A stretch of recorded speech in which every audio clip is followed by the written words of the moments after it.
You can tell I haven't done this for a little while. Right, I'm Sarah. I'm one of the volunteers up here at Bystock, and this is Ed, who's the reserves officer, and yeah, we'll talk a bit more about what he does in a few minutes' time. But I'm going to flick the view around again so that you can see the view, because it's much better than this one.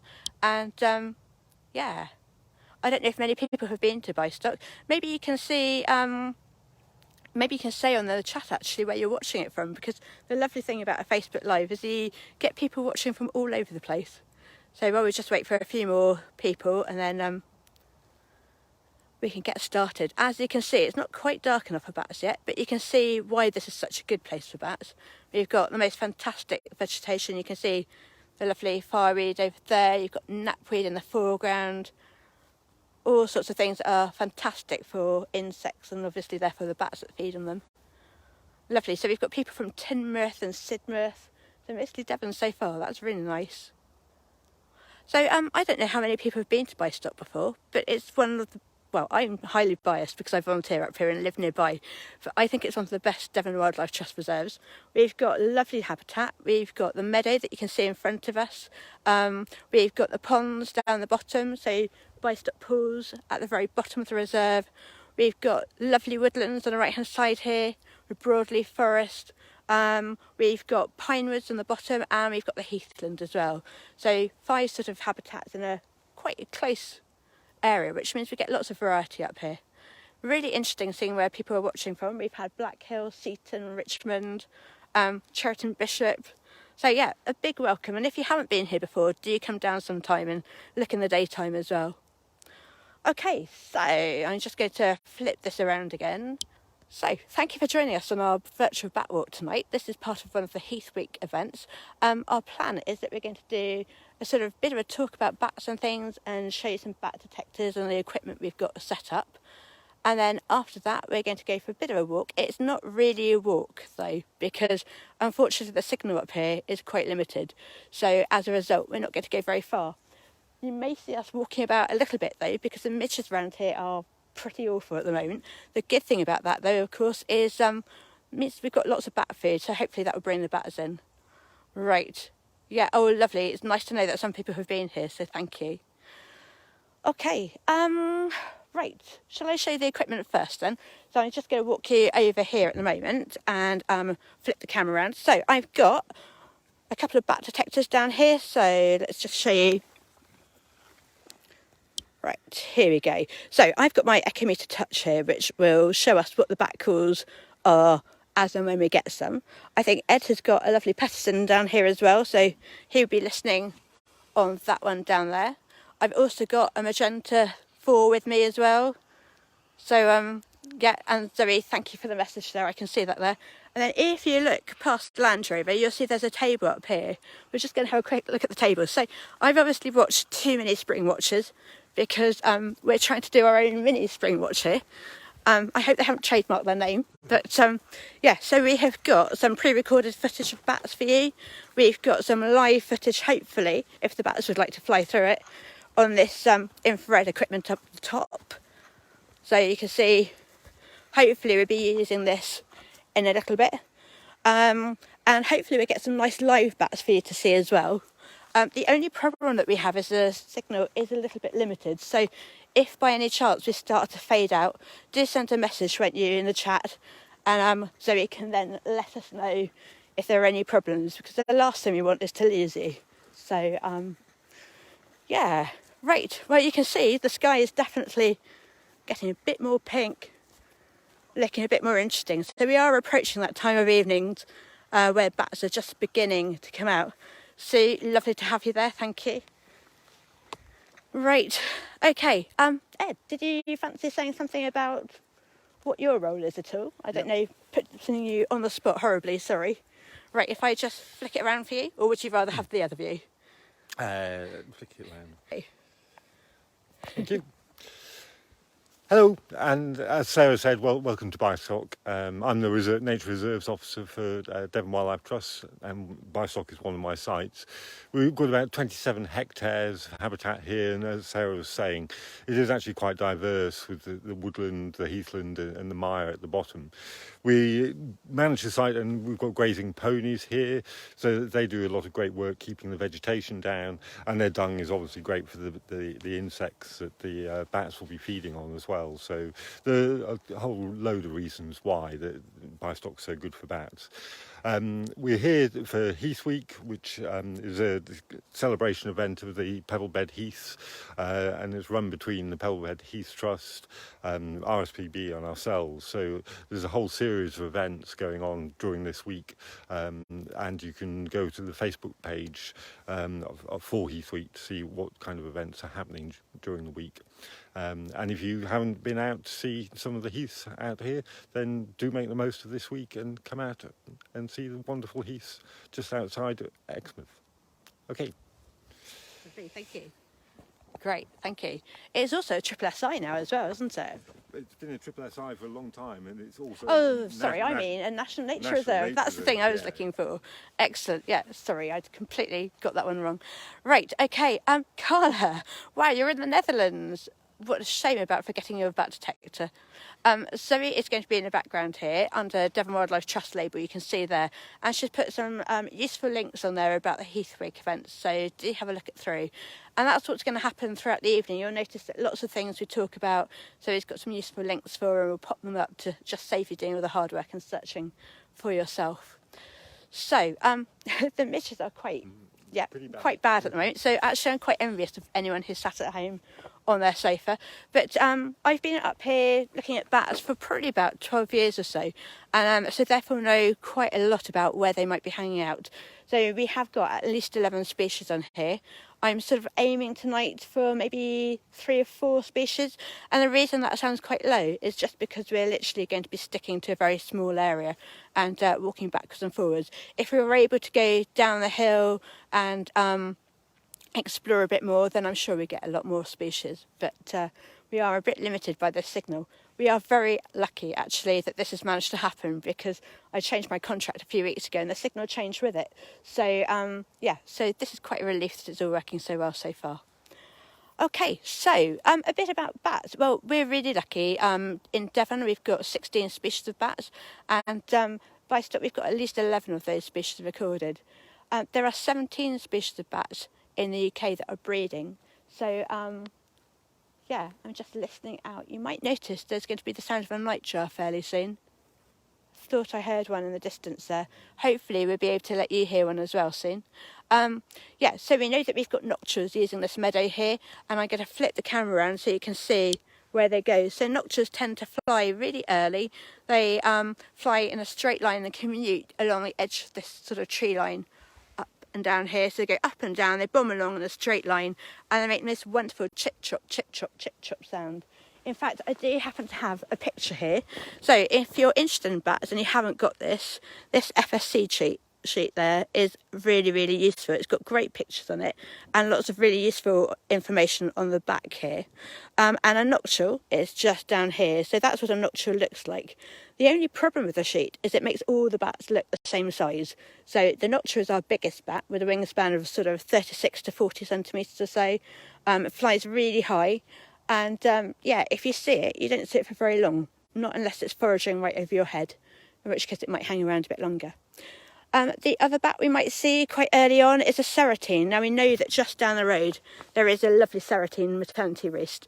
The maternity roost is where all the females gather together and have their babies. All the males are excluded from it normally. The only problem with it this year is that numbers seem to be a bit low, so we might not get very many flying over our heads. However, if you've been on one of these bat walks with us before, as in a face-to-face one, you will know that quite often this time of year you get them flying across the top here like that, going backwards and forwards, and it's a real treat to see them. Now I was up here on Saturday, and we had some fantastic sightings of Serratean then, and lovely nightjars as well. So I'm hoping that we get to see some of those. So Serratean, if I just show you the picture down here, I just need to find it first. It's hiding. Here we go. So I'm highly biased towards Serrateans. They're my favourite bats, mostly because I had one in care for about sort of 4 or 5 years called Rosie. And she was incredibly clever and very entertaining. So, yeah, I think they look a bit like flying teddy bears. They're also quite a big bat, wingspan of about 36 centimetres or so. Yeah, they make the most lovely sort of jazzy rhythmic sound when you hear them flying on a bat detector. So, Ed, do you have any bat calls on your phone at all? I don't know if you might have any, and then maybe we can play some bat calls so that people can hear what they sound like. I see that Zoe has already put a nice link to the sound library down there so that you can listen to them at home if you want to as well. But I think we'll start off with the nocturne. So if you have a bat detector, if I get my one out, I can show you what my magenta 4 looks like. So here's a magenta 4, okay, quite a basic bat detector but works absolutely brilliantly. So I would turn that to 18 kilohertz and it would make a lovely sound like chip chop, chip chop, chip chop. And Ed's got one here just for us to listen to.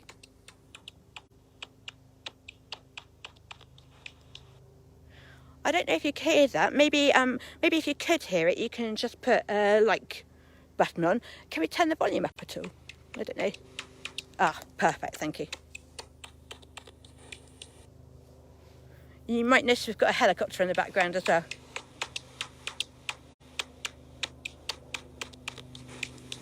Brilliant, thank you. I can see that people like that. That's really good to know. So the next bat we might hear is a Serratine. So that's that one that I described as a flying teddy bear, and they make a lovely jazzy sound. So we're going to try and play that one for you too. If the helicopter would like to disappear, that would be quite handy, really, wouldn't it? Right, let's have a look. Here we go.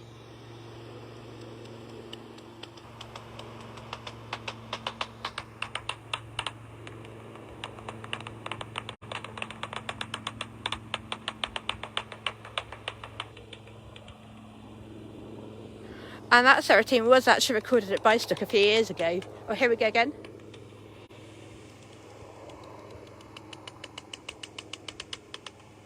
So it's quite rhythmic. It sort of sounds a bit like a jazz drummer, sort of going, yeah, sort of tappity, tappity, tappity, tap. And then as soon as you think you've worked out what the rhythm is, it then changes it. The other bat that we might hear, hopefully, is a pipistrelle. So common pips are often described as sort of like wet and slappy, making a sort of very jolly, sort of happy sound. So we're going to see if we can get that one working as well.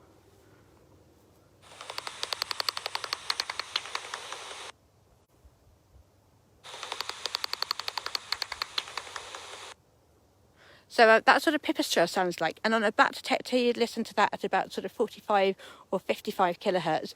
We've got 3 different types of pipistrelle on Bystock. So we've got common pipistrelle that you'd hear on about 45 kilohertz, soprano pips that you hear on about 55, and you also have Theseus pips that we tend to get down by the pools in the sort of May and September time. They're migratory bats, so we don't have them here all year. Right, so Zoe's asked a really interesting question. Actually, I should have said that. If you do have questions, do put them in the chat. And if I can possibly answer them at all, I will. So Zoe says, why do bats have different calls? So you've caught me out straight away. I have no idea. However, I guess it goes with their different wing beats. So big bats have longer wings, a slower sort of flapping motion, and therefore they make a slower call. Little bats have a really fast heartbeat, really fast sort of flapping motion, and therefore they have a much faster call. It's also how complex the habitat is they're flying in, isn't it? Their call does change according to the habitat as well. Yeah, good point. So if they're flying through trees, we call that clutter, and their call would be slightly different. If they're flying in the open, so along a nice sort of tree edge or something, like along the edge here, then we call that in the open, and their call might be a bit different again. And they also make social calls as well. So that on a pipistrelle would sound like a chonk chonk at about 20 kilohertz. So I don't know how many people have got bat detectors, but if you don't and you fancy one after watching this, then that magenta 4 is a really good sort of introduction. So we just talked about pipistrelles. No bats on my bat detector yet, but I'm keeping an eye open just in case. Thank you. So I've got, oh look, I've got an assistant here to help hold things. How nice, thank you. Thanks. So we've got pipistrelles here. You can see how small they are. They weigh about 4 grams or so, and yeah, that's the same weight. Ooh, go the other way, sorry, lovely. That's the same weight as a 20p coin, so really lightweight. You might also know that they need to eat a third of their body weight every night as well. So, yeah, apparently that's between 2,000 and 3,000 midges and mosquitoes every night. I do wonder, though, how somebody worked that out, because it's quite oh, nightjar, did you hear it? I just heard a quick call. No, something else in there as well. Well, hopefully there's plenty of time to hear a nightjar yet. Right, I'm going to pick up my bat detector because it does feel a bit weird doing a bat walk without a bat detector in my hand. So, let me show you what the bat detector looks like. And I think, Ed, we might move down the hill just a little bit and escape from some of these midges because, yeah, I'm going to be spotted tomorrow, despite all the repellent and everything. So hopefully the signal will stay. We're not going to move terribly far, but again, you know, if it does start fading at all, do put a message in the chat and then we can respond to that and walk quickly up the hill again. Right, so I'm just going to show you the tree line that we're going to be watching. So we tend to get Serrateans emerging around this bit nice and early, and then they fly up and down like this, and then they also go backwards and forwards along this line up here as well. I've got my bat detector here in front of me. You can see whenever I talk, we've got lots of green lines on it. There aren't any bats on that at the moment though, so this is fine, thank you. So when we get some different marks on that, I'll be able to talk to you a bit more about what bat we're looking at and what we're listening to. So we haven't talked about horseshoes. We do know that we've got a nice little sort of population of lesser and greater horseshoes just down the road. Oh no, Kate says go back up there, breaking up. Right, Stephen, I'm really sorry about that. That's a tricky one to know because we're standing in the clearest patch. Right, okay, well maybe we'll walk a little bit further towards the gate and hope that it works a bit better. It is really difficult, isn't it? Because when you're doing this, you can't actually see how many bars of signal you've got. 3. 3? Right, okay, let's cross our fingers that this is working okay now. Right, do we still have people watching? It says that we've got 38 at the top. I'm hoping we've still got people who can hear us. And I have got a few thumbs. They will be sort of halfway down the screen or so, and then something like a nocturne will be right at the bottom because they're the big bats, so they have a really low call. But as you can see, we haven't got any bats at all at the moment, which just means I have to work a bit harder, really. Okay. So the bat year is quite an interesting year. This time of year is when they have their babies. And so this is called maternity season, and all the females will be in a maternity roost having their babies. Babies get independent or become independent really, really quickly. So sort of at 4 to 6 weeks, they're flying around and feeding themselves. So it's a really quick sort of development phase. Then sort of August, September time, the bats will start feeding up like mad and it becomes sort of mating time. And bats are quite interesting as far as when they do something called swarming, which is when they can fly around, like in circles and things. Pat, thank you for saying about it breaking up. Real shame about that. I really don't know what else we can do to sort of improve the signal at all. Because if I go too far up the hill, you can see we're right actually as far up the hill as we can get. If I go any further, I'm worried about losing you the other way as well. So hopefully if I stand still, it won't break up too much more. Yeah, so they do something called swarming, which is when they fly round and round in circles, sort of sizing up the other bats, a bit like a nightclub really, and be checking out the other bats that are around, and then when they mate, they don't actually become pregnant until the following spring. So hibernation begins in sort of October, November, when the temperature drops below 8 degrees, and then lasts probably until sort of March time. Now this year's been quite odd because we had a really warm winter, so bats excellent. I'm glad it's okay now, thank you, that's really useful to know. So we had a really sort of mild winter, which meant it was very hard for the bats to hibernate. And then we had a sort of cold, wet spring, not many insects around, so that made it really difficult for the bats to come out and actually start feeding up. And as soon as they emerge, they need to feed up like mad because, of course, that's about the time that they become pregnant. So if they don't have enough food to eat, then unfortunately they don't have a pup that year. Bats will also only have one pup at a time as well, so very occasionally you might get twins, but they normally have one pup. And I'm just listing out. I've got crickets here. I'll show you crickets in a moment. So they have one pup, and they might not have a pup every year either. So that's one of the reasons why they're a protected species, because it takes such a long time for them to build up their numbers.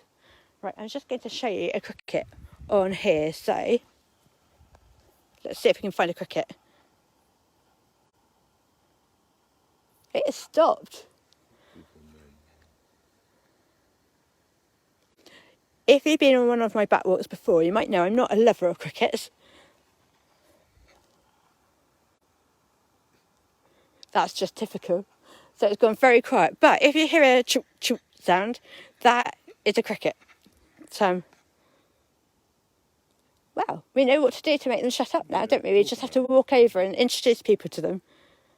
Let's try one more time. That's a cricket.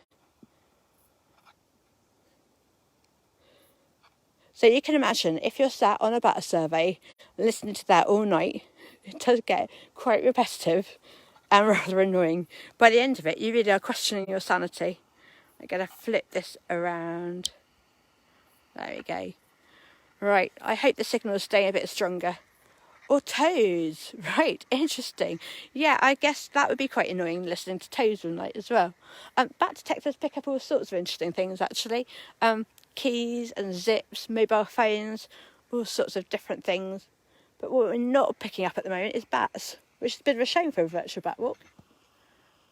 But there's plenty of time yet. How about, Ed, we walk along the lane a bit and just see if we can find any pips along the lane. So the reason for going along the lane and not down the hill is obviously because of signal. But I will need your help for this bit as well, because if we start dipping out, do say, and we will turn around and head back. But I do happen to know that the lane is really good for Serrateans and pipistrelles, so it might be one of the first places to see them. And there's also a pair of nesting nightjars nearby as well, so you might get to hear those. Right, I'm going to flip you around so that you can see where we're going. Right, okay, you've probably realised that plan didn't work very well, did it? So back to the drawing board. We're not going to look for nightjars. We're going to stay right where we are. That's a shame. We only moved a few steps up. Did you see the crow or something fly over there, Ned? Yeah, I saw it and it's like, oh, my hopes got up. But then, yeah, sure enough. Right, okay, sorry for that little blackout there. Right, maybe a bat would like to come out now and perform for us. So if you've got any questions, maybe you can put questions into the chat and I can see if I can answer them for you while we're waiting for the bats to start appearing. It is sort of the right time for bats, so bats will tend to come out fairly soon after sunset. We're now sort of 25 past or so. And different bats come out at different times, so nocturnes will come out really early and fly around sort of very soon after sunset. And then pipistrelles come out quite early too, so do Serrateans, whereas other bats like long ears and myotis bats tend to come out quite a lot later. Stu, I can see you've got a question here. It says, Sarah, do we still have glowworms showing up on the reserve? Well, yes, we do, which is lovely. In fact, I've seen more glowworms this year with a slightly longer brown bill than I have for ages and ages. So if you fancy coming down to see them, if you walk on the path around the outside of the reserve, the outside of the meadow here, then yeah, you definitely are in with a good chance of seeing glowworms. I think the last time I was up here, we saw maybe 3, 4 of them. So, yeah, not a bad number. Not quite as many as a few years ago, but maybe it just wasn't quite the right weather. Do bats have a favourite food? Well, yes, so different bats have a sort of different niche and they eat different things. So, for example, pipistrelles will eat midges and mosquitoes, things like that. Long ears will eat sort of ladybirds and spiders and things that they can glean off the foliage. Greater horseshoes were bigger things, so they quite like beetles, like door beetles and things like that. Serrateans particularly like cockchafers. So earlier in the year here I was able to stand, I'll just show you where is a really good place to stand. So that sort of, can you see where that stick is? So just about there, in the middle of the foreground there. If you look there and then look towards the trees, sort of end of May, June time, you can watch the cockchafers rising up into the sky like that. And then you can watch the Serrateans dive bombing on them and picking them off. There is a nightjar chirring. I hope you can hear that.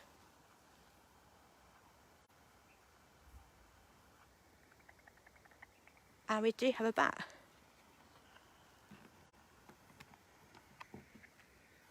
Can you hear the nightjar, everyone?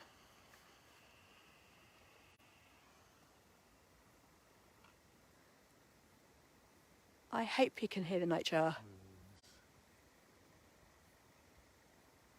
So I happen to know that that male over there has got 2 chicks, and the chicks are now flying. They're flying around on Saturday evening, and the female's now in a second nest as well. I'm really glad that you could hear it. That's really good. We also had a common pipistrelle as well, so that flew around, but I didn't want to interrupt the nightjar because that was rather lovely to hear. Oh, if you couldn't hear it, I'm really sorry. Unfortunately, there's not much I can do about turning the microphone up. I can turn my volume up. I don't think I can turn... So hopefully, if I turn this up, it might make a difference. So a nightjar makes a lovely sort of chirring sound. It doesn't sound like a bird at all. It's quite an ethereal sort of sound, isn't it? Yeah. You don't have a lovely app on your phone, do you, with bird calls on it? No. I do on mine, but unfortunately, if I try playing the nightjar calls on mine, it will crash this call. We already know it's quite temperamental. So hopefully, I'm really glad some people can hear it. Hopefully we'll hear the nightjar again soon. I would take you a bit closer, but I dare not go up to that gate at the moment because the signal just died last time. Maybe I just moved a bit fast last time as well because it was a bit quick. So I'm looking at my bat detector down here and there's nothing on it at the moment. We did, however, have a common pipistrelle go through at the beginning. Oh, here we go. We've got 2 different bats. We've got a Serratine and common pip. So let's see if we can find you a Serratine. And annoyingly, it was a very quick pass. If I just rewind my bat detector. Oh, no, it's back again.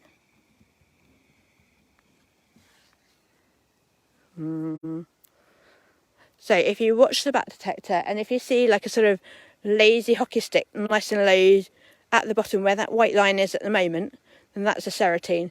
We actually had 2 species at the same time then. We had a pipistrelle as well. So I'm just going to rewind it a bit, see if I can find it for you.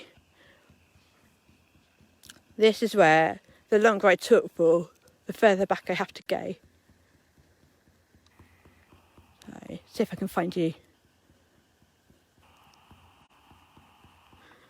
Oh, we've got one live. That was a pipistrelle just going past, and of course I was rewinding at the time. Let's rewind this one again, then I can show you what it looks like. So, right, proof we have had a bat. Finally. So this is, can you see, about 45 kilohertz here, if I show you the bar there on the right hand side. So that makes it a common pipistrelle. So I'm just going to go back to the live view again.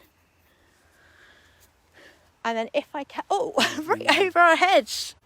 Okay, so what you couldn't see is the bat just literally went over our heads like that. So what I will do is as soon as I see there's a bat call on my bat detector, I'll try and show you the actual bat. If I point this up at the sky, then you stand a better chance. If you're looking against the trees, it's obviously really dark and you can't see very much. Lots of midges and mosquitoes, and the fact that we haven't got hats on hopefully means that our heads are a bit warmer and therefore the insects will come a bit closer. Right, so I'm just looking through some of the chat here. Oh, great. So Zoe's found some nightjar call. Thank you. That's really useful for people to click on. Right. Did different species of bats interact with each other? Well, I don't really know how much they do. They do quite often roost in the same roost space, though. I went to a bat roost in a manor house a few weeks ago, and there were 5 species in the same roof space. They weren't all cuddled up together or anything, but they were sort of spread out. So there were some by the chimney, the Serrateans by the chimney. There were some Myotis species around another chimney, pipistrelles in the apex right at the end, and there were natural bats. It was just lovely to see quite so many bats all in different places. Oh, and long ears right in the apex. So yeah, lots and lots of different bats all in the same building. I have seen nightjars and bats interact though, especially here. So we've had nightjars and nocturnes sort of either chasing each other or flying around in the same sort of circles. Nightjars and nocturnes quite often eat the same things. So, oh, we have got a bat though. If I can pick my bat detector up without dropping it. And Rachel, I'm really glad you enjoyed it. Thank you. Right. Stephen, knotted handkerchief sounds quite a good idea right now. The nightjars tend to actually be on the other side of this hedgerow here. So that's probably why we're not getting good views of them. We could do with a few more bats though, really.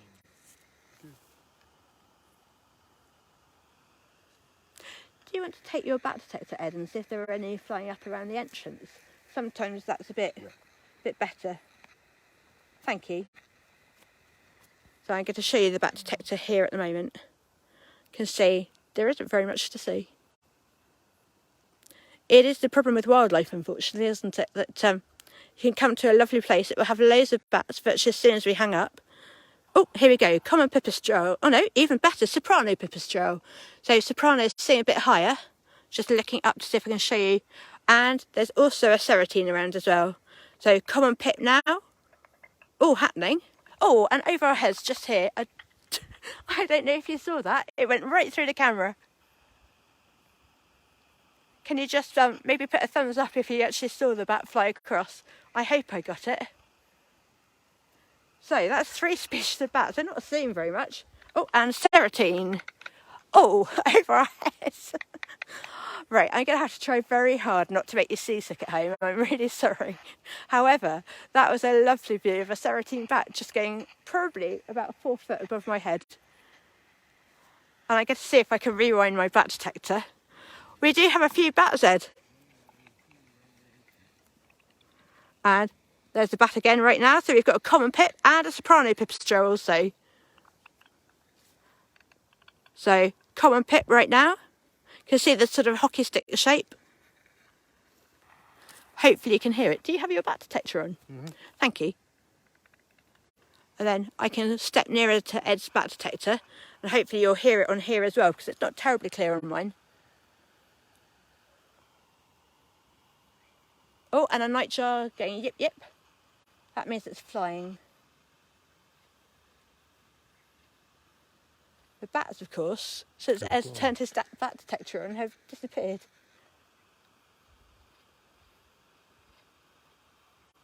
But in that sort of 20 seconds, oh, here we go, it's coming quite close. Over our heads, it's just gone along the back here.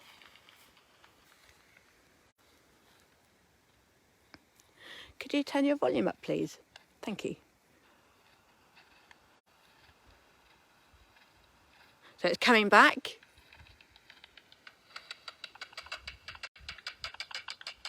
Over our heads, just down there. I don't know if people saw it. It's literally flying along the tree line. Excellent. It's great to see the Zoro. Sorry. The problem with so many electronics, of course, is they interfere with each other. Right, let's have a look at the bat detector again and see what's coming. So, nothing at the moment. Wow, nice to see the serratine though. Yeah. So numbers this year seem to be quite low. I've seen up to 5 at the same time. We have had up to 13 here before.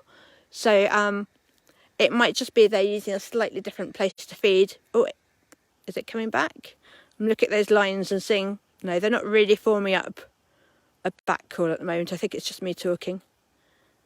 So if I move it like that.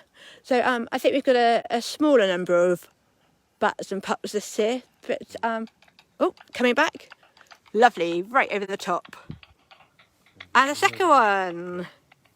Excellent. So that's nice. So bats like navigating along linear features. A third one. Now they're just bombing along. They're going in a straight line, aren't they? Flying away from us. Normally what happens up here in Bystock is they feed up here for ages and ages. So I think that means they're just flying to somewhere else to feed. If you're on the walk tomorrow night, you might see if we can find out where they're feeding. Excellent. Some really good views there, Ed. Yeah, against the sky. Yes. I'm really glad people are able to see them and hear them. Having your bat detector on makes a real difference. Okay, so we did have soprano pips. I can't remember if I mentioned, but sopranos sing a bit higher, so they're on 55 kilohertz. And common pips are on 45. I thought I heard a bat. Let's see.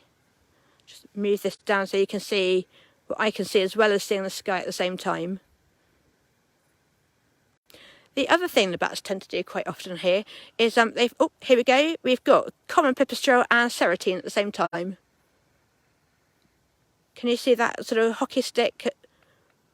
And a soprano pipistrelle at 55 and right over our heads. If you're at home, it's pretty rather hard to get quite how exciting it is to see a big bat flying quite close to your head. And yeah, so I apologise for the excitement, but oh, and nightjar, there we go, flying behind us. I hope people saw that. That was lovely. It just glided across. Yeah, straight through. Nice. Excellent. Quite a few people saw that, I think. Oh, that's really lucky. They're flying absolutely silently. Didn't hear any yip yip calls at all. Just going to hold it here in case it would like to fly back. Yeah, so sometimes the Serrateans will fly through this sort of gap over the trees here as well.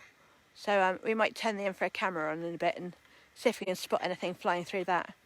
Now, when we did this walk last year, I remember we had a sort of bit of a quiet time without many bats appearing. And as soon as we hung up the call and finished off, literally there were bats everywhere, weren't there? Yeah. So We've had glowworms and everything. we did. Yeah, I'm not going to suggest that we get glowworms this time. That would just be the icing on the cake. But let's see if we can find you a few bats first of all. So we have actually seen 3 species. So we've had common pipistrelle, soprano pipistrelle, and lovely serratine. Here comes another common pipistrelle. If I can show you, yeah, it's actually turned around, isn't it? Serratine coming back.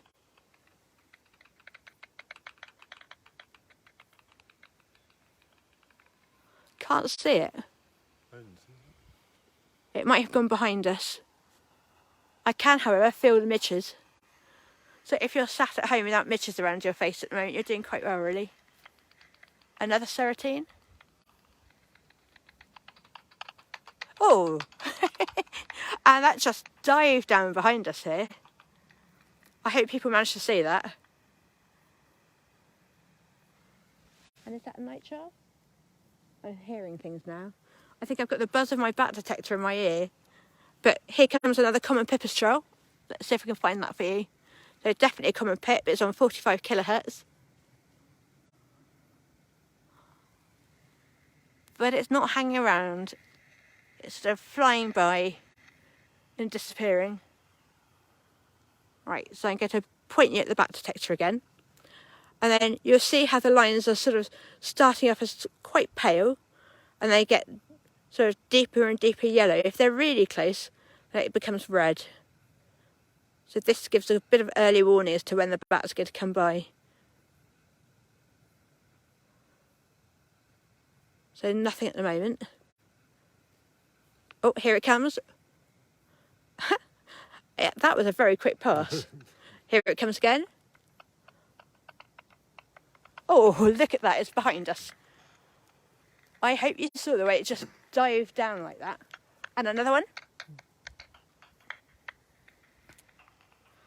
I guess it depends a bit on the signal and the speed of the frames per second as to how much sort of detail you're going to get. But we're getting lovely views of them flying sort of maybe 3 metres above our heads, Ed? Yeah, sometimes more than that. Yeah. So so they're flying across really fast And I am a bit worried that if I move too quickly, I'm going to make you feel quite seasick at home, unfortunately. But if I don't move fast, of course you don't get to see them. Especially by the time I've actually worked out where they were. Now, can you see there's a moth right in front of us? That's good bat food. So, go across. Oh, actually, it's a summer chafer, isn't it, that one? There are a few insects around. I think, oh, and a pipistrelle. So if I show you, there's a pipistrelle there as well as and there's a Serratean now stealing the show. That really loud, bold call that you saw, it's just at the end of the right of the far end of the trees. So there was a pipistrelle here as well, and that was a bat that we saw flying over our heads, quite a lot smaller. So they've got a wingspan of about 25 centimetres. Oh, Ed, we have got a few bats around, haven't we? Thank goodness. I have to make you sweat for a bit. Right, so I'm just going to have a quick look through the chat here. It says, really good point, Zoe. Thank you about the insects. Pat was asking earlier about whether there were fewer insects that I'd noticed. Definitely, my number plate is a lot cleaner than it normally is. I haven't noticed nearly so many insects around. And this, quite often, is absolutely alive with soldier beetles this time of year. And I haven't noticed many. Ed, have you seen many around? No, not on the ragwort and things like that. So yeah. And the ragwort, is it at its peak yet, or is it still?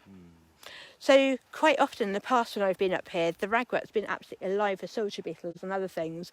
And you'll see the Serrateans diving down. So they're flying sort of nearly treetop height and then dive down to sort of 3 foot, grab the insects, grab the soldier beetles off the ragwort and then swoop on. Daubenton's actually are fantastic if you're watching them feeding, because they tend to swoop over the water or fly over the water about sort of 6 inches up and then grab the insects off the surface of the water and they can stick them in their mouths and keep flying without missing a beat. So they sort of catch them in their tails, scoot them into their mouths and carry on. Right, I'm just having a look. I'm really glad that people saw good views with that. That's really nice. Oh, that's lovely. So my screen's a little bit small at the moment, but someone was just saying they've got a really big smile on their face. That's so nice to hear. Going out on a bat walk is probably the best way to see bats, and obviously there are sort of real face-to-face bat walks, but this is just such a nice way of bringing you bats without you having to leave the comfort of your armchair or anything. Just get to show you the bat detector again. And sometimes it might seem a bit strange going out for a walk in the dark. So at least if you've seen the virtual walk, you know what happens and how you get to use bat detectors for yourself. And and you might feel that you want to come on a bat walk in the future. So there's a Serratean around.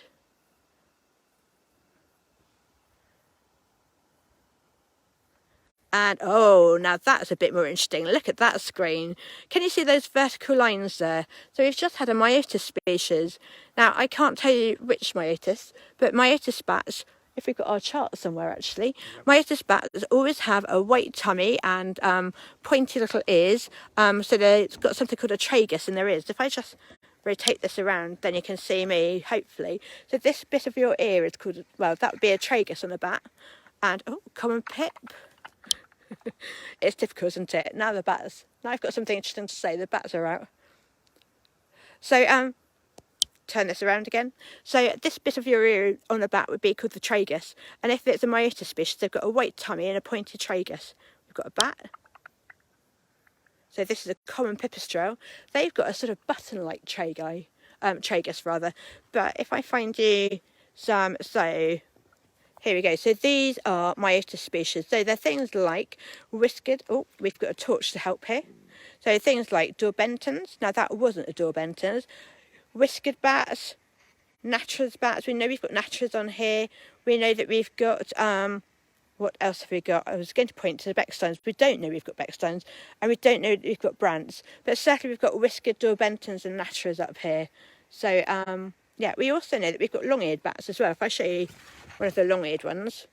So we've got brown long-eared up here, and last year, very excitingly, we had a grey long-eared as well. Now, there are lots and lots of brown long-ears around, but you get very few grey long-eared. So, so Stuart, he asked, do you have any greater horseshoes? We do, and what they tend to do, oh, I'm just going to flick this around. So what the greater horseshoes tend to do, Stuart, is they fly along the top of the reserve, so they fly along the lane. I did once put an SM2 bat detector into the copse, and we had 200, so I'll just point you towards some sky so you can see something interesting. We had 200 greater horseshoe calls in one night. It wasn't, unfortunately, 200 different bats. I think it was probably the same bat flying around the oak tree, but quite interesting. He obviously found something very nice to feed on. And of course, just down this direction down there, we know that we've got some buildings down there with up to 10 greater horseshoes in there. And if you're interested in horseshoes, if you go down to the pools at the very bottom of the reserve, then there's a lesser horseshoe that travels up and down along the fence line most nights, fairly soon after sunset. So you can stick your bat detector out of the car window and it will fly by, especially during sort of May, June time. We know that there are maybe 4 or 5 different reefs around and probably travelling in between them. So I'm just looking at some of the other questions down here. Yeah, Zoe, thank you for saying about the bat walks. I think there's also that one at... the Saving Devon Treescapes have got one on the 11th of August, haven't they? I think that's still got some spaces on. So, talking of greater horseshoes, I'm just going to move you around here because I just happen to have, in case we didn't have any bats, I had a backup plan of, hopefully I can find this, a video that I could show you that I recorded last week. So, here we go. So, this is the Vincent Wildlife Trust Nature Reserve in Devon. Oh, and here we've got a bat. So these are greater horseshoes emerging out of their roost, and there were about 700 that night that came out. So greater horseshoes make a lovely sort of warbling call. They sound absolutely fantastic. We'll play you a call in a few minutes' time. To see this many coming out was just a real treat. But you can see how they're sort of flying around. So what horseshoes do, different to other bats, is they fly around inside the building and warm up, and then they come out all at once. So, right. Do you have any horseshoe calls? Yeah, Excellent. It does. Greater and lesser. Lovely. Can we go for a greater first of all? Yeah. Oh, and a bat.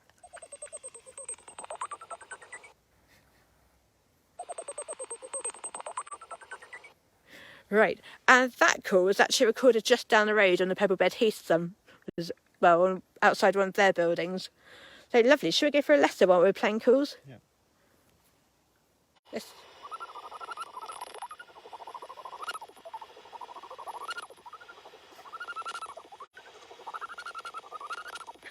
It's such a lovely sound, isn't it? Absolutely beautiful. Sadly, we're not going to get one of those tonight, I don't think, mostly because we're standing in the wrong place. But they do fly past the top of the reserve, and they're one of those bats that you have to stand in exactly the right place. So you have to be pointing towards them or pointing away from them, or otherwise the bat detector won't pick them up. Right, I'm just going to show you these bats emerging out of this roost. So this was recorded on an infrared camera, and in fact is one that we will try and show you in a few minutes' time if we can get it working and keep the signal until we walk that far. Yeah. It's only a few steps, but it did seem to make a difference before. But you can see those lovely bats there. Right, I can hear real bats right now, so let's turn this over. Go back to this. And sure enough, we've got a common pipistrelle. Oh, did you see that lovely cluster of lines there? Let's just go back. So this bit here, can you see those lines that are all parallel? That's called a feeding buzz. It sounds a bit like a raspberry. So if we go back to 45 kilohertz on our bat detectors, then hopefully we'll be able to listen out if it eats any more. So they make that feeding buzz as they're sort of homing in on their prey. As they get closer and closer, the calls get closer together. Catherine, nice that you can join us. Thank you. And yeah, good night to you as well. Now, I nearly said something very rude then, because if you look at how close... Ed, can you shine just on the top of your Land Rover here, please? The torch. Yeah, the torch, thank you. So if you look at how close that Land Rover is to me, okay, it's what, how many, 6 foot do you reckon? Yeah. Well, a Serratean, which is a really big bat, just flew between the top of that and my shoulder. Really? And it made me jump, which is why I nearly said something I shouldn't. Wow, thank you very much, that's great. So the reason we're putting our lights up at the moment is because, of course, bats are quite sensitive to light. So, oh, we've got a soprano pipistrelle, and it's right above our heads. Maybe it's with the gadgetry we've got that's just making a bit of heat, attracting them in. So, yeah, so bats don't particularly like light. So some bat species are particularly averse to light and will fly miles out of their way so that they avoid any light. So, yeah, so shining a torch on a bat is not a good move. But that was quite amazing. It literally, I could feel the breath as it went past, feel the sort of breath of the wings as it flew past my head. Bats aren't blind. You might hear people saying about bats being blind. Actually, they've got really good eyesight. So they see in black and white rather than colour. But they're never going to get tangled in your hair or anything. But they might make you jump for the squeaky bit like that one did. You've probably noticed too, it's the most gorgeous evening. Absolutely stunning. And you can see that sky. It's really lovely.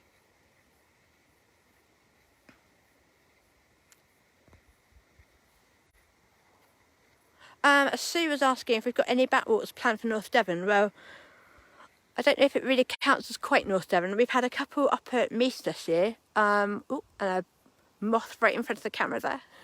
Good bat feed. Although that's not something to say to someone who really likes moths, is it?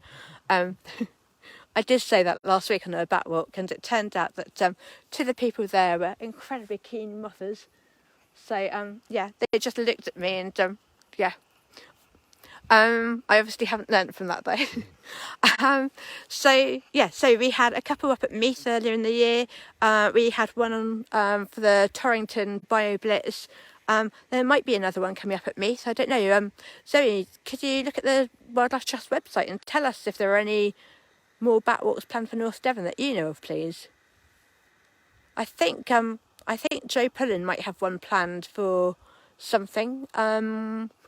Not with me, but I'm not sure. We've also had a few at Rosemore so far this year as well.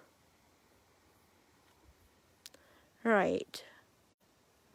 So, we're heading up to about 5 to 10. There are definitely quite a few bats around. But it is temporarily a little bit quieter. And what we might do when it gets really dark is turn on the video cameras and see if that helps. And if it does get really quiet, then we might just draw things to a close. I'm just looking. Jane, you're very welcome. That's great to hear about the moths. Nice. Yes, you're right. If there are lots of moths around, then it is definitely good for bats as well. In fact, I have come across a few friends who moth trap seriously, who've had brown long-ears sitting in their moth trap. Oh, here we go. Common pip.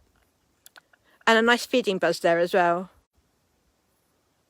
This time of year is quite interesting when you're looking at bat calls like this on a sonogram, because the pups are learning how to fly and they're also learning how to talk. So you get some really weird bat calls that don't look quite recognisable.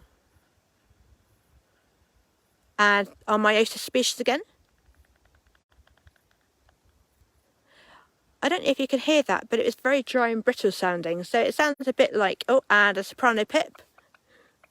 It's all happening. So that's 3 species in 1 minute.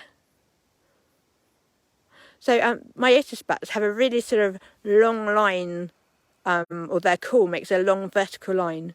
Very hard to tell apart. And it sounds a bit like stubble burning or running your thumbnail along the top of a comb.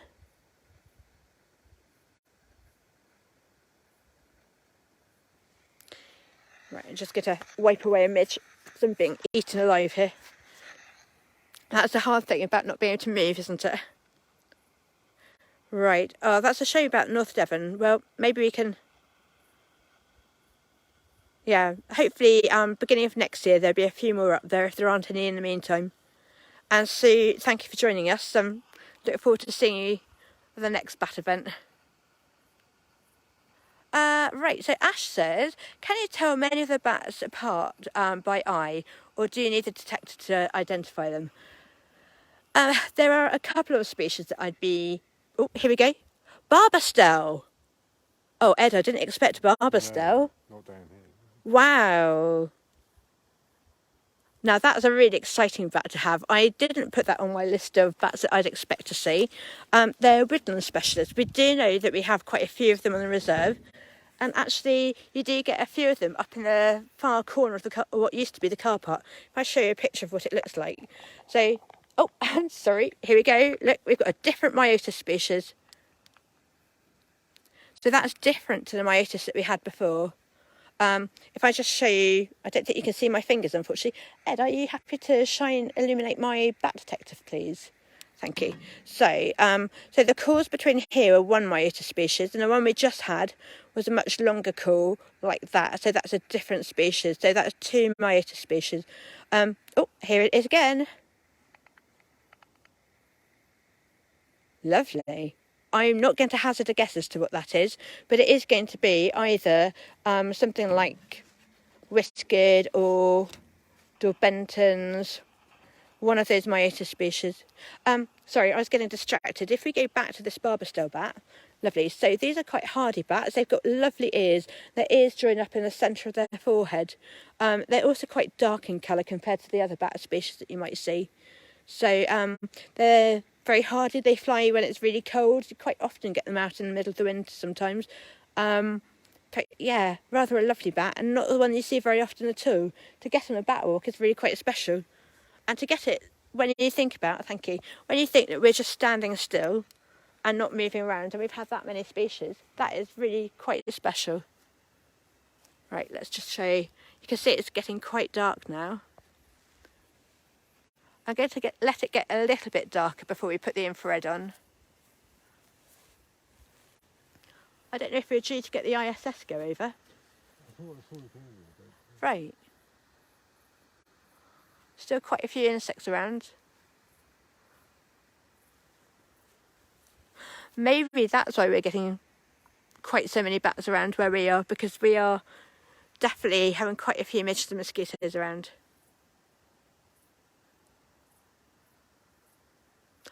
Not hearing the nightjar very much tonight though. No, it's a lot quieter. Yeah.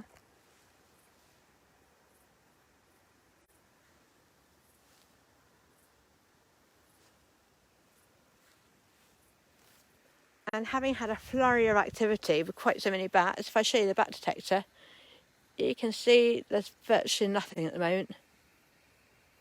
But if we go through the species we've had so far, we've definitely had lots of Serratean, common pips, soprano pips. Oh, and here's a common pipistrelle right now. Do you have your bat detector still on? I have. Thank you. Down, so didn't you? Oh, sorry, thank you. I'm going to turn this one up a little bit. It does make quite a lot of white noise though, and I don't want that to distract people too much.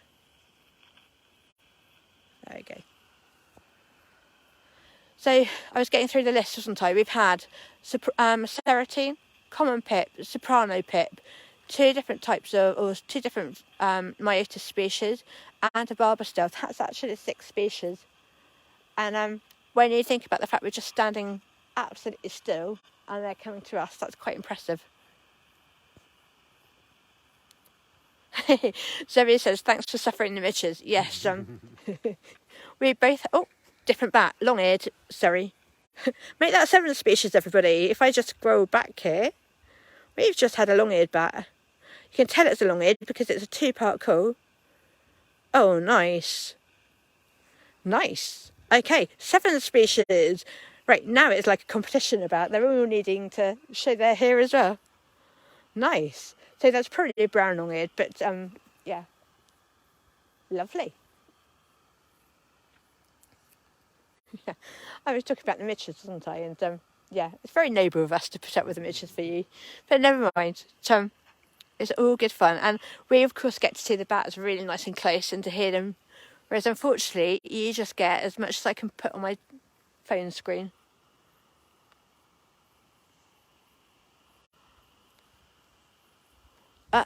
Another bat. That was a Myotis species. You could tell because it's a really straight line again. I just rewind this and have a look. Sometimes they go so fast you can't really... Yeah, there we go. So if that was flying over water and you could see the white tummy and getting that sort of call, maybe a little bit wider at about sort of one point in the call, then I'd be quite happy to call that a Dor Bentons. But I'm just going to say my otis species. We know we do have Dor Bentons on site though.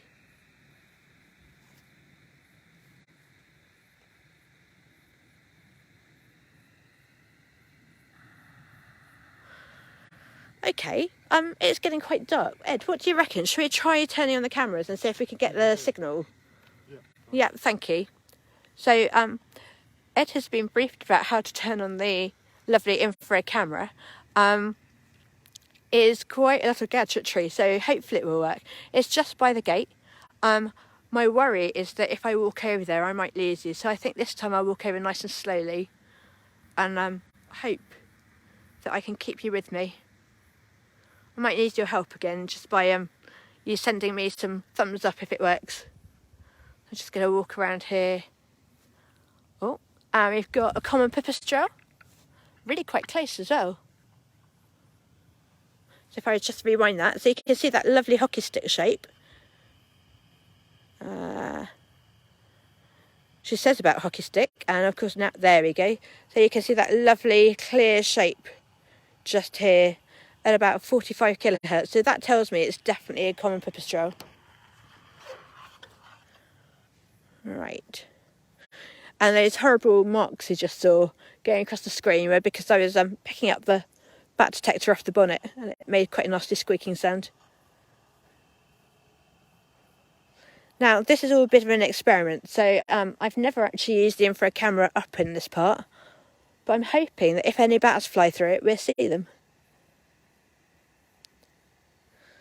Okay, right, I'm going to walk slowly over.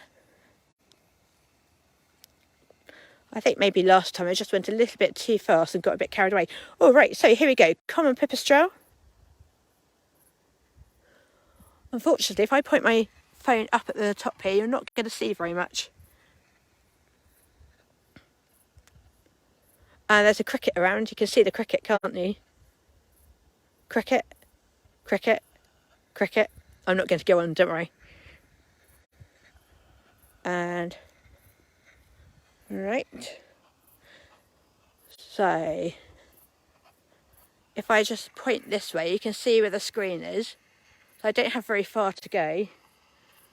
Right. Can't you just put a thumbs up if you're still with me at the moment? Oh. Is there anyone out there? Do I still have signal?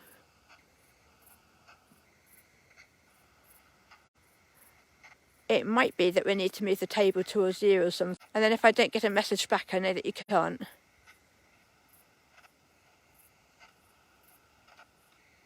Oh, what a shame. It doesn't look like it's working.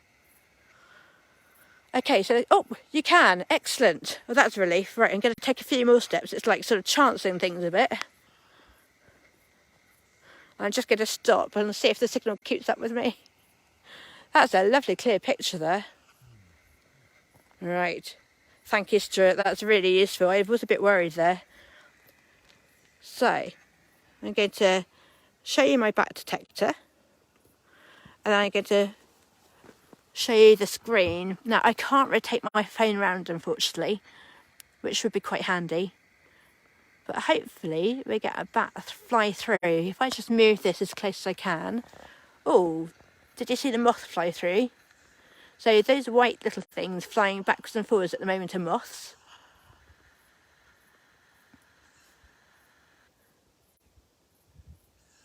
Oh, and there's a baby baby tawny owl. I just take this away, you might hear it. Now that would be good to get on the camera, wouldn't it?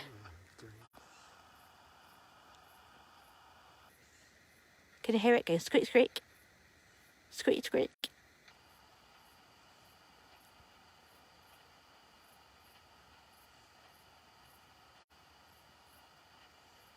Well, we're doing well so far for wildlife, aren't we? We've had... and Pat says it's breaking up a bit. Pat, I hope you can see us at the moment.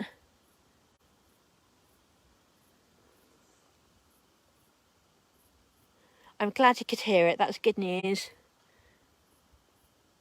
Oh, something just flew. I think that's a moth though.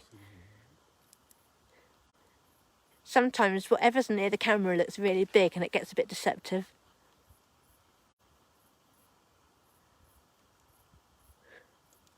It's typical, isn't it? There are no bats at all at the moment.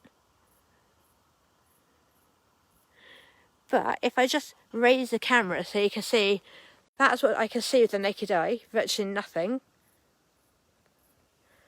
You lose all track of the signal, so you can't see where you've got lots of signal bars, just a few or what. Oh, and that barber still's just been back as well. Right, and can you see at the moment?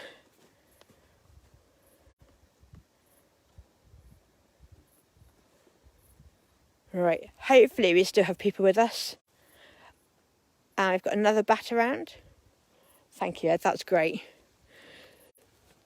So, you know that bit about if you can't go to the mountain comes to you? Well, it has, because right behind us at the moment we have got a rather lovely screen. I just need to know, oh yeah, and we've got some thumbs up. That's really good.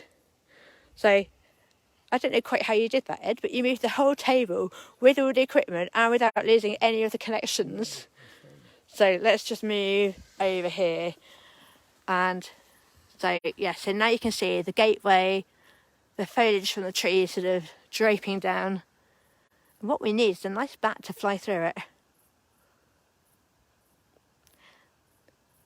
Be rather handy, wouldn't it? Ed, what time are you expecting to finish? It's currently 10:10. Oh, we've got a bat. Quick, everyone, watch the screen, see if it comes through. We've got a common pipistrelle. Oh, I didn't see it. It must be behind us. That was it.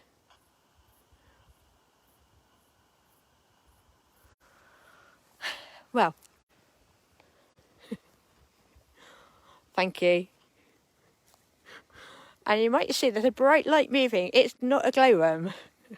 It's Ed with the camera. Right. Oh, and we've got a Serratean again.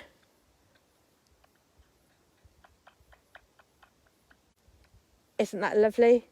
Oh, Ed, that is a brilliant photo. Right, let's just move people in front of that. So, because we've got the top of the tree there, if the Serratean would like to fly past that, oh, and a common pipistrelle on 45 kilohertz. As soon as I moved the phone, of course it moved.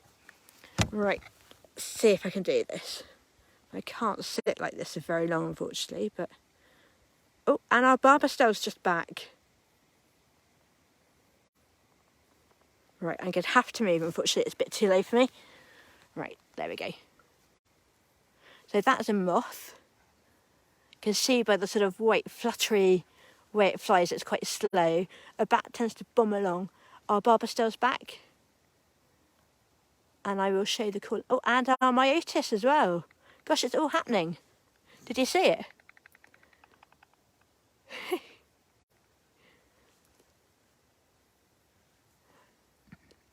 Moth, sadly.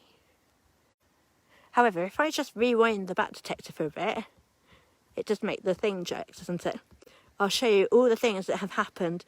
In fact, I'm going to take this off the table because I'm making the camera move about too much. If I just show you, so we've had myotis species here. They're really nice. And then in between the myotis calls, can you see these sort of the little bits? They're barber stell bats, so that's two different bats at the same time. Right, how are we doing, Ed? Any luck? Oh, it's moved again. A new view. Oh my goodness, look at those midges. No wonder we're being eaten alive. So, we had a question earlier on about were there many insects? I think the answer at the moment is there are lots. Maybe I'm a bit worried that signal is breaking up a lot. Can you just maybe put a thumbs up or something if you can hear? I'm hoping we've moved enough now because we're back where we started off.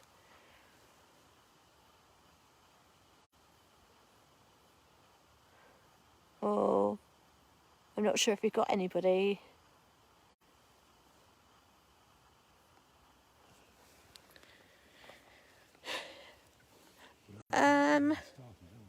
Sorry? Where we started. We are, aren't we? I don't know what more we can do, really. Right, let's just pop that. Oh, we've got some thumbs up, thank goodness, so people are able to see again. That's good. Right, I'm just going to also plug my phone in because I can see my power is starting to drip off a bit. Right. Excellent, thank you. That's good to know that you can see. So we were just looking, I don't know if people were able to see this, just look at the screen here and look at the number of insects. You can see from that why you need midge repellent. It really is quite amazing to see how many midges and things there are flying around. Lots of good bat food. What we need though is for a nice bat to fly through it so you can see the bat. Oh, nightjar flying over. I just heard the yip yip call. You know, if that would like to fly through the camera screen, that would be nice.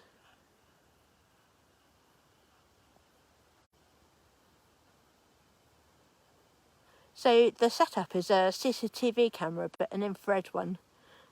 And it's really handy because it helps you see in the dark when normally with your eyes you wouldn't see a thing without putting a bright torch on.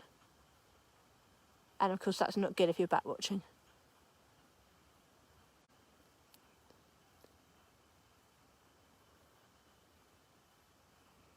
Lots of moths. If I show you the bat detector though, you can see we're not getting many bats at the moment.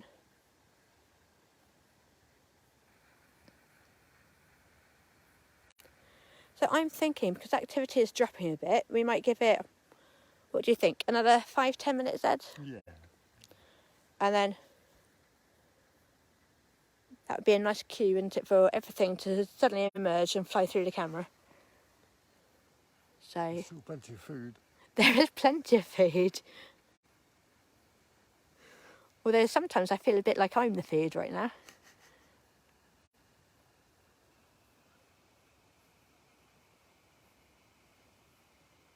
Ah, Pat, that's really useful to know, thank you. Pat says, oh, we've got a Serratean.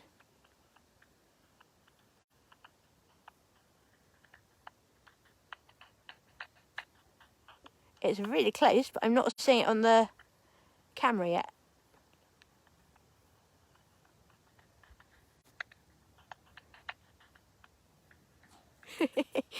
That's really frustrating. I'm getting lovely clear calls on the bat detector, but I daren't move the camera to show you the bat detector because as soon as I do, it will fly through the camera. Right. Okay. I'm just going to whiz back while there are no bats here. You just had something on your bat detector, didn't you? It's turned down again. Yeah. I just heard a... Right, so we had, if I just show you this, so we had a lovely clear Serratean go past. In fact, it circled overhead, but we just didn't get to see it because I think it was over our heads. You can see it was really close just by that, all the colour in that call.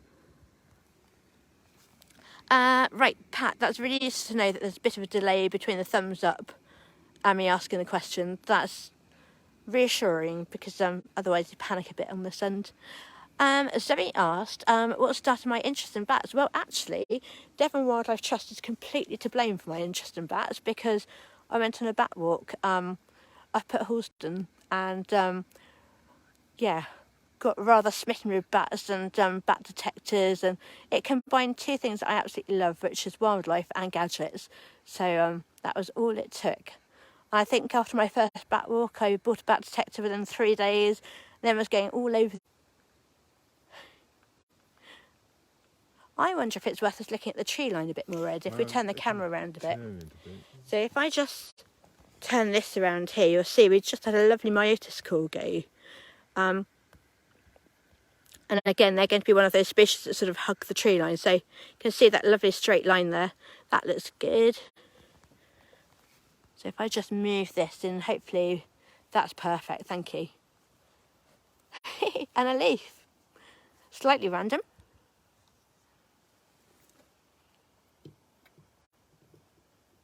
I reckon that's a really good angle. We just need a few bats to fly past. Oh, and you're illuminating the trees nicely. Thank you.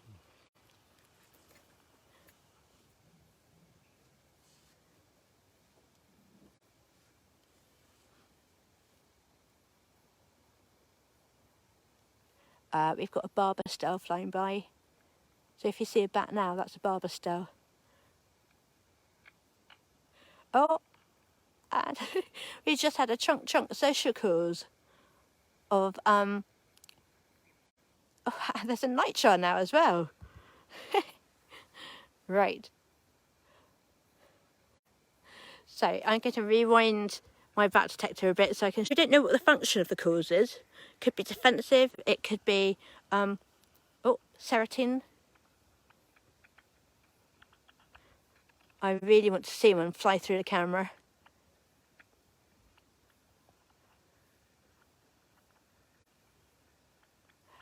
So moths tend to fly sort of in floaty, sort of jiggery lines. Not really a word, but and bats fly in much straighter line, much faster. So if you see a white shape moving through, then that's probably the bat. So that's a moth that we can see at the moment. Another moth.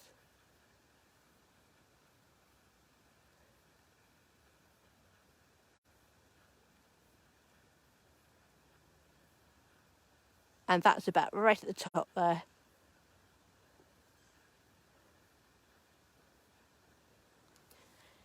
Right. Oh, and another Myotis species. I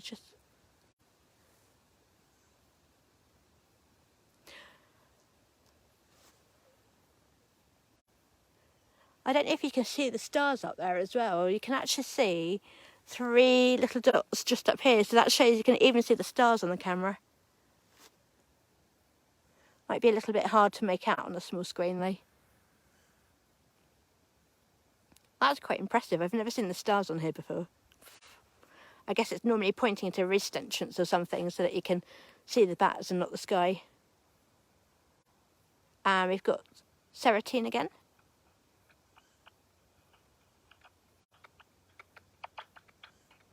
You can hear it's close. Oh. And a moth.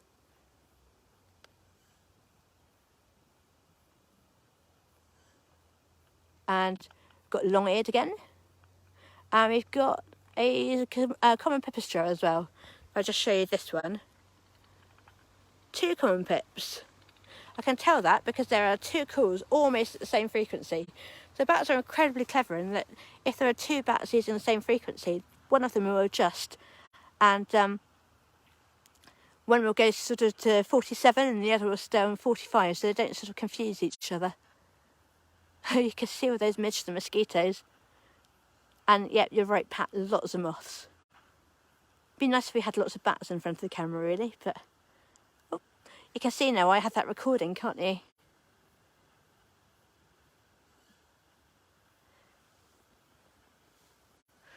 Right, I'm just going to stand up because bending down is quite a long way down. If I just move that like that, hopefully you can see better than I can.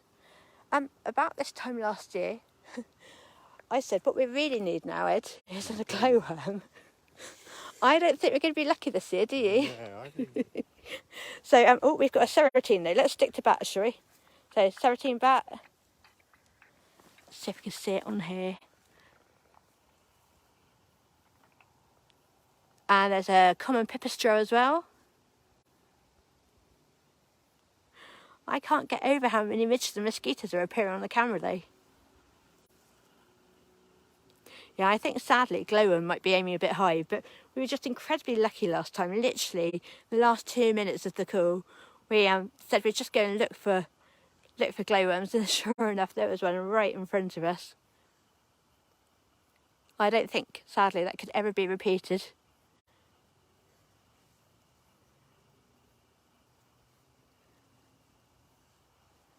Right, so we're into our last couple of minutes, really. What we need now is a flurry of activity with lots of bats flying backwards and forwards. Ed, could you... Oh, where is Ed? Ed, are you happy to test the camera for me? Would you like to walk in front of the camera sort of so people can see how effective activities. We're not seeing bats, but we can certainly see other things. So if there he is. Yep, lovely. Yep, you can come back now. Thank you. Oh, shame. But you can see how many Michelin things are flying around. And of course they look really big to you because they're flying right in front of the camera. But lots of good bat food. Oh, did you see the bat then? I hope it was a bat. From where I was standing, sort of looking at a funny angle, it looked like it went across the top left-hand side corner of the screen. And we do have a common pipistrelle flying around. Common pips are quite nice to recognise in that they tend to sort of flitter around fairly erratically in like figures of 8. Somebody was asking earlier about bat species I could recognise by eye. Something else floating in front of the screen then. Because I've watched them so often, Serrateans and nocturnes I can tell apart. I don't know what that is drifting in front of the camera there. Oh. Pipistrelles, well, I can sort of tell by the jizz of them that they're a pip. But I wouldn't want to call out whether they're a common or soprano. That's just too difficult. You can only really tell them apart using a bat detector or having them in your hand. Oh, we've got all sorts of bats now. Look. That's because I said 2 minutes, isn't it? So Serratine here and common pipistrelle, soprano pipistrelle, 3 species all at once. And none of them on the camera. So I'll show you the bat detector. Have you got your detector on? Yeah. Lovely. That was quite exciting, having 3 at once. I could rewind, but you can see there's a common pip there at the moment. So all other bat species, I probably would just rely on my bat detector. I wouldn't go by eye. What I love about having a bat detector though is it really opens up the world in that you can look at bats, but as soon as it gets dark, you can't. Oh, that was a bat just going down bottom there, and one over the top. Yeah, if you're looking at bats in the dark, you can't really see very much at all. So having a bat detector just enables you to really listen to them and know they're there, tell what species they are, which of course you can't do just by eye. So Ed, do you have a busy day tomorrow with Heath Week? It's a bit quieter for me tomorrow, but the hub is out. Yeah, where's the hub tomorrow? I'm not entirely sure. Well, I'm sure that would be on that lovely Heath Week link that Zoe shared a few minutes ago. I'm just going to show you the bat detector again. We've got common pipistrelles again.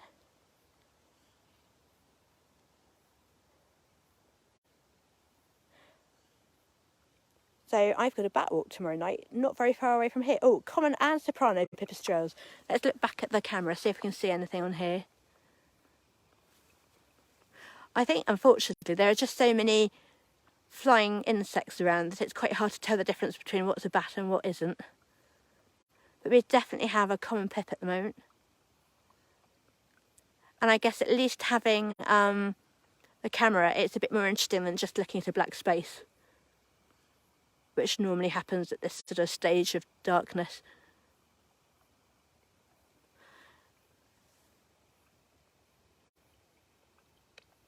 And we've got Serratine, as well as common pip. Let's go back to the camera in case it would like to fly through. That's quite close. And common pip. Oh, you just saw the pip flying right through the camera, and actually the Serratine you saw go down the left-hand side of the trees. It's all happening now. We've got 4 species of bats around. If I just rewind this for you. So, I don't want to rewind too much because there's still bats around. So you've got Serratines here. You've got a Barbastelle here. You've got common and soprano pipistrelles as well.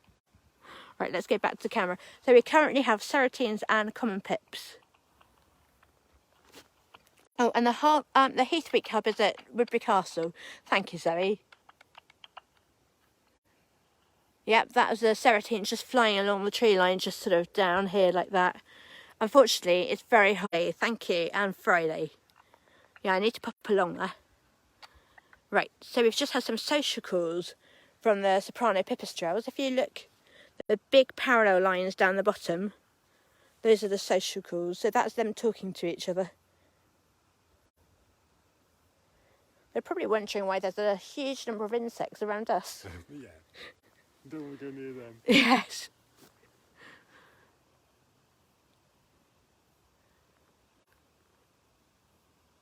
So sadly, I don't think. Oh, here's another. Here's another Serratean. Let's look at the camera. There it is, flying over the tree. It was a long way up, so all you could see was a white spot moving, really.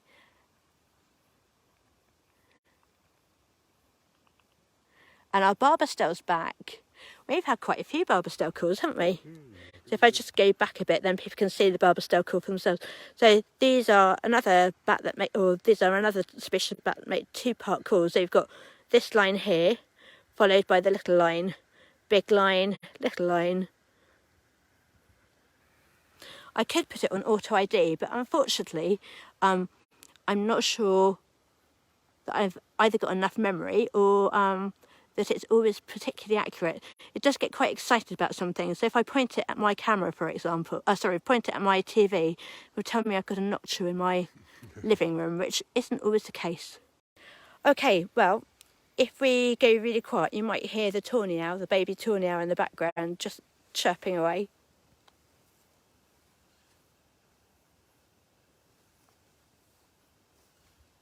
No, I think facing the other way makes a difference. Yeah, it's still chirping away. Very quietly though, so you might not hear it. Okay, this bat was determined I didn't quite finish. So there's a common pipistrelle just flown past us. But yeah, I think now is probably the right time to say thank you ever so much for joining us tonight. And, oh, here we go. Final bat. Ed, was there anything you wanted to say before we finish? Well, I wanted to say thank you very much, Sarah, for bringing all your knowledge and technology over for the Bystock Virtual Bat Walk. Well, thank you. It's been a lovely evening. It's been quite interesting how many bats we've had when we've been so limited to stay in one little area. Yeah. But yeah, well, hopefully it's whetted your appetite for a bat walk sometime in the future. And yeah, do come down to the reserve, have a look around. It's absolutely beautiful, especially for dragonflies and things on a sunny day. So it's a lovely place to come down and explore. The bats are insisting that we don't quite finish. So they are still here, but it is unfortunately time for us to wind up. So massive thank you to everybody for watching and for bearing with us with that sort of when it cut out like that. Right, Zoe, thank you so much for sharing all the links and everything in the background as well. I know we can't see you, but having that ability to be able to sort of make those links and chat and everything has been really helpful, so thank you. Right, oh, that's really nice. I can see some lovely comments down here. So, yeah, thank you very much, everybody. And look, we still have bats. It's just ironic, isn't it? Yeah. So, right, you can tell what's going to happen, can't you, everyone? And we will. Oh, and there's a Serratean around. I put it in front of the camera. It's really quite close too. So, if you do ever come on a bat walk with me, you will know that stopping is the hardest bit. Oh, everything always comes out again. Yeah, absolutely. As soon as you say, right, time to go now, you can guarantee everything will come out. But yeah, so really thank you very much, everyone. And I'm really sorry about the camera stopping, but it's good to have you back and thank you. Right, good night, everyone. Thank you, good night.